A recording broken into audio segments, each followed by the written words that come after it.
Oh, that was some good time spent in the trails and with another friend of us Gupta who ji, just had a small slip. yeah, a standstill fall though, which is fine. Yeah. So Vinay, from the last topic that we spoke for our audience, we spoke about three main pointers. So I think it's important for us to be discussing in detail about each one. So let's start with the first one, which is keeping the momentum going, because these big bikes are heavily dependent on that. Yes. So if you have to explain that to me in layman terms, now how do you think I should work on that?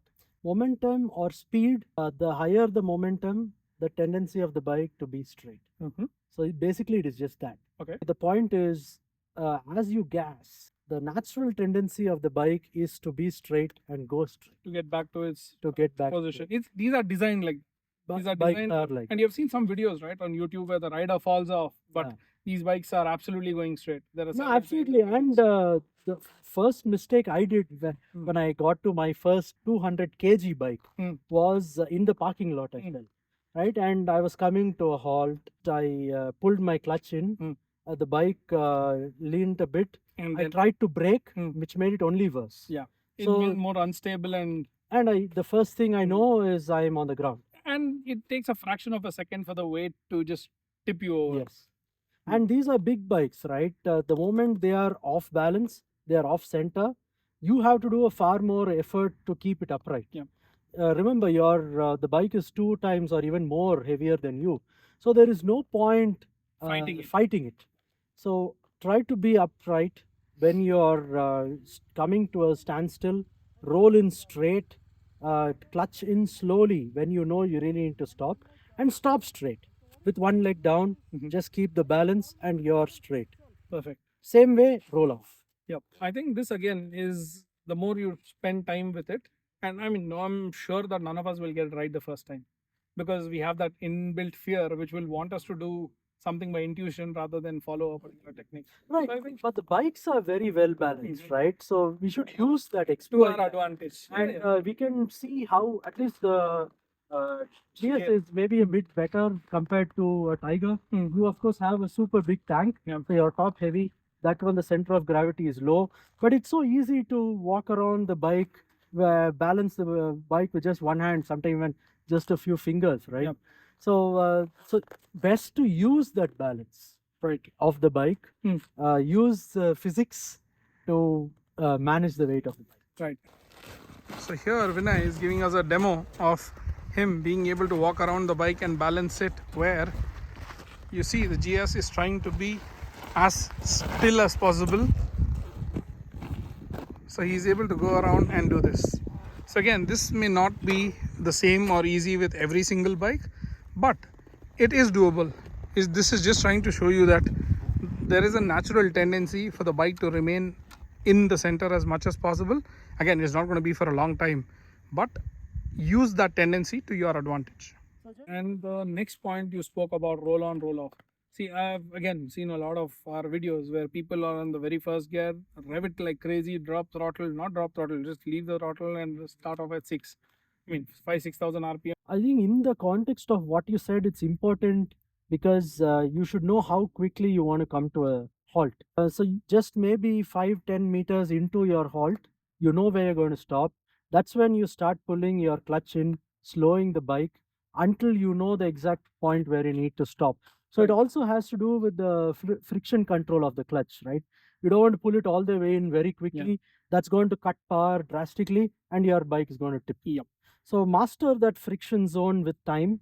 You can do several drills to master that as well, like slow speed U-turns. So these are examples where you'll build that skill, confidence of slow speed maneuvering and the friction zone. Right.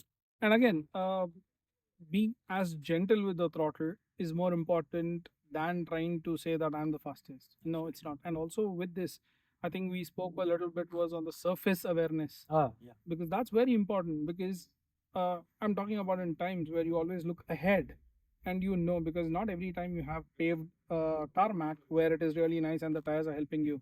So a lot of places where we take these bikes, they are unpaved roads and gravel. So even you can't be at 70, 80 and just jam your brakes and expect that the bike will do everything for you, however well balanced. So it takes a lot of awareness from our end, and also being, uh, I mean, you're not trying to compete with anybody or to show that you're doing something great, because these bikes are forgiving to an extent. But if you try to do stupid things, it just takes a second for them to throw you off the bike. Absolutely. So it's very important that we respect this for what they are capable of, and use that some of the things to our advantage to ensure that you are learning the best out of it. Right. So yep, I Right. think So be aware of the surface, respect the surface, and also respect the bike to some extent. Have fun. No harm having fun now and then. But when we say surface, like for example, you can also consider the angle or the incline where you're going to stop. Right. So if you're going to stop at an incline where your side stand is not going to touch the ground unless you lean the bike too much, it's playing at your disadvantage. Right. So heavy bikes, try to plan your parking stop also. Plan in a way that your bike is going to be upright. That's going to make it easy for you to mount and dismount the bike. So, for example, a bike which is standing upright, it's easier to mount, do a small correction on the angle, and then roll off. So we can see in this video that how we can mount the bike, immediately use the weight of that mounting to bring the bike to the center. So these sort of small tricks will make it much more easier and enjoyable. So bike is upright. So I parked it on a flat surface. Mounting, since it's on a flat surface, it's almost upright.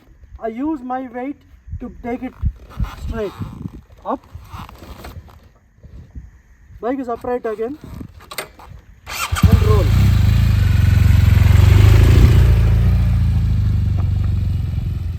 And of course, as you progress in this journey of learning and mastering your skills, you'll go through several newer videos. We have Brett Tack's great trainer speaking about being a weightless rider. So there he shows how you go with the flow of the bike, and how you let the bike do all the work and you just maneuver your way around it.